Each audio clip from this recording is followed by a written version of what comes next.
Səhifə Səccadiyyədə 12-ci dua etiraf duasıdır.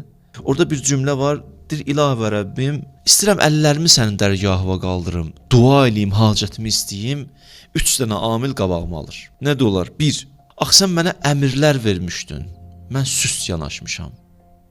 Əlimi ki istəyirəm qaldırım, onlar yadıma düşür. 2. İlahi sən mənə qadağalar demişdin. Bəzi qadağalara elə sürətlə qaçdım. Bəzi haramları sevə-sevə etdim. Gülə-gülə etdim. Bax bu üçlük mənim əlimi qolumu bağlayıb. Qoymur ki sənin dərgahına qaldırım əllərimi deyim, ya Rəbbəl aləmin hacətim var.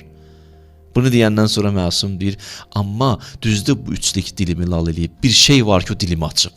İlahi, bir şey var ki o dilimi açıb, o da sənin fəzlündür, rəhmətindir, mərhəmətindir.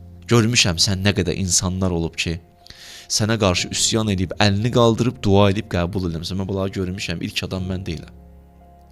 Sənin rəhmətin məni danışdırır, əməllərin məni danışdırmır.